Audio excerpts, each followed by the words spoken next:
You're listening to the Robert Elms Show. You're listening to BBC Radio London, and you will know that we regularly highlight people who are doing stuff, good stuff, people who are making a difference. And that's what we're just about to do, because we're going to talk to Heidi Shrimpton, who's the head of fundraising at Spear London. Hello, Heidi. Hi, nice to meet you. And to you too. So for those of us who haven't heard of Spear London and don't know what you do, give us the rundown. Well, Spear is a local charity in southwest London. We've been around since about 1987, so over 30 years. And we work in the boroughs of Richmond, Sutton, Merton, Kingston and Wandsworth. Right. And what we do is we help people move from homelessness to independence. So we work with rough sleepers, helping them get off the streets and into accommodation. But alongside that, we support other needs too, such as, physical, mental health, confidence building, helping them develop their skills, get into volunteering, get into employment, etc.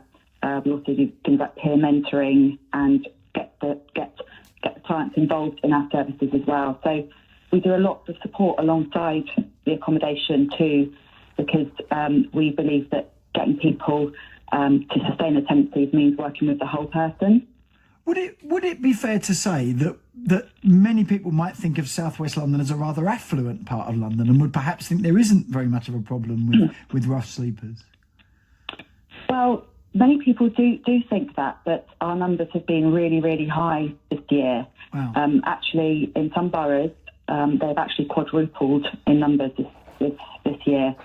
In the last 7 to 8 months, we've accommodated 417 rough sleepers into various different accommodation. Yeah, so temporary and some of it more permanent. But, there's still a real challenge in these boroughs, particularly, obviously, this year with the pandemic. I was going to say, because at the start of the pandemic, it did seem that there was, a lot of hotel beds were found and stuff, and people were sort of helped off of the streets. Has that stopped happening? What is the situation? No, we're still very busy, and we're still working with people, very high numbers. We are still accommodating people. We are now working closely with the local authority to look at more permanent and longer term solutions.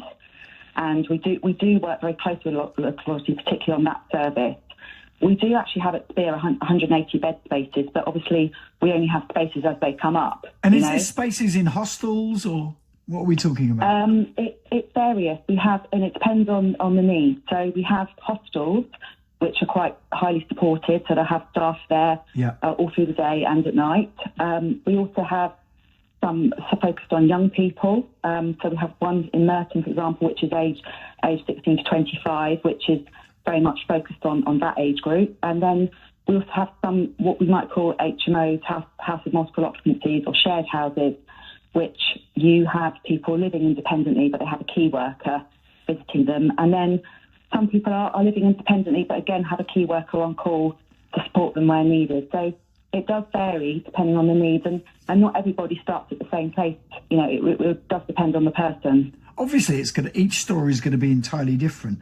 But the people who find that, or who are homeless in Richmond or in Kingston or Sutton or wherever, have they by and large come from the borough? Have they come from outside? Have they come? Do you see what I mean? How do they wind up there, do you think? I mean, there's quite a mixture. I mean, we generally, to bring people into our accommodation, we normally verify them with some kind of local connection. So it would be that they've lived or they've worked in the borough.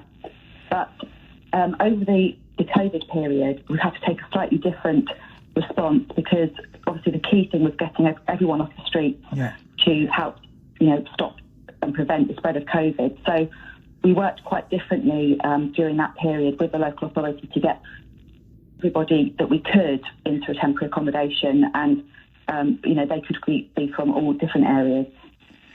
Is there any resistance ever to people moving into temporary accommodation? There can be. I mean, there was a mixture of responses. Many people were very grateful to be taken off the streets and quite overwhelmed by being put into, accommodation in contrast to living on the streets, and we're very thankful for that. For some people who have had, lost a lot of trust, and had some lots of negative experience in their life, they can find it quite difficult to engage and get that trust. And, you know, may feel that they want to stay on the street because they know the streets, you know. And so we have to work very carefully and closely with those people to encourage them to do that. But the majority of people were very, very grateful to be accommodated. And, you know, we are seeing some people really using it as an opportunity to get their lives back on track. Right. And, you know, address their issues and look for work, etc. Oh, God. I mean, it's cold out there today, and it feels like it's going to get colder, and it's going to get wintry, and it's going to get wetter. This is a very tough time to be out there, isn't it? It is. I mean, actually, only yesterday we had something called SWEP, which is Severe Weather Emergency Protocol, when the temperatures drop. I mean, it has got warmer today by the looks of things, but it was particularly cold, wasn't it? Yeah, and yesterday was freezing. Yeah, and so we have, you know, we did activate SWEP, which is something where we work even harder to get people off the streets when it's really, really cold. But it is terribly cold, and whilst we are obviously trying to get people off the streets into accommodation, we also do try and respond to sort of immediate and urgent need as well. So, for example, you know, at the moment we've just got some funding in to get lots of sleeping bags and hand warmers and, you know, basics like that, and, you know, providing food, etc. So we do also try and respond to immediate need where we can as well. You mentioned funding. Where does the money come from? Is it a kind of variety of sources? It is a total variety of sources. We work on some programs. We work close to the local authority because we strongly believe that partnership working is the best way to work. You know, so we do work closely with other partners because with so many of these, you know, so many of these situations, they're quite complex, and you definitely need different agencies involved. But in terms of our funding, we also have grants from local trusts and local community groups as well, corporates, just the general community, and also individuals as well. So it is a real mixture. Have you missed out at all from like the big fundraising events, the marathons and all of those kind of things? We have. I mean, obviously, like other charities, all of those events had to shut down. We actually don't have many places in the marathon, but we did have places in Ride London, right? And you know, we weren't able to run those, and also just other community events like station collections, etc. But we have found that our community have been quite amazing, and they have tried to rally around and do other events for us, sort of virtual events, and, you know, virtual.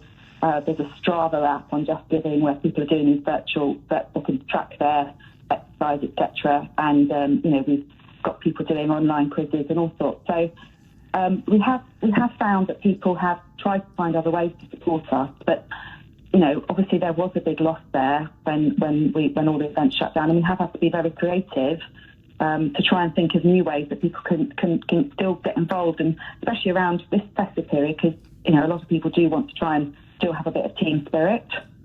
If people are interested, tell them where they can find out more.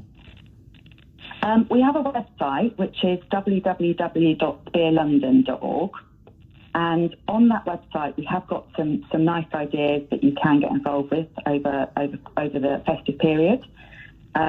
You know, we've got all sorts of things like clear your clutter, and you can put it through this app and raise money. There's things like the best bauble competition, which some of the corporates are doing, where they can hold up a bauble and things. Obviously, they're doing it on Zoom, etc. Christmas jumpers. There's also some Spear Christmas cards and Spear e-cards this year as well. And we've also got a Just Giving Appeal, which is how Spear bring light at the end of 2020, which people can also go to and donate. But I mean, the other thing, you know, is people actually also just reporting a rough sleeper as well. You know, yeah, because I think so many of us will be in that situation that we don't necessarily know what to do. I mean, last year there was a guy living rough, almost literally opposite my house, and you know, and I was sort of helping him with some food and stuff. But you want to do a bit more than that. That's right. I mean, for our rough sleeper teams, they are generally, you know, they're quite well connected, and they do know the spots where people are bedding down, but often people are quite hidden. And it really does help if people can just drop us an email to outreach@spearlondon.org and report a rough sleeper. You can also report rough sleepers through StreetLink as well. That's what we did in the end. We used StreetLink. What, through StreetLink? Yeah. Yeah, I mean, that's also a good place to report because they actually, they will get in touch with the local service in that borough. So if, obviously not everybody in here is within our boroughs, so if you're in one of the other boroughs, you can report a rough sleep on StreetLink and they will put you in touch with the local service. But, you know, as you say, giving food, etc., that's also good, you know, good human kindness. And I think, you know, a bit of conversation with somebody can go a long way. A little can go a long way, and it's a really important thing. And we've been hearing about that from Heidi Shrimpton from Spear London. Heidi, thank you very, very much. No problem. Thanks for having me.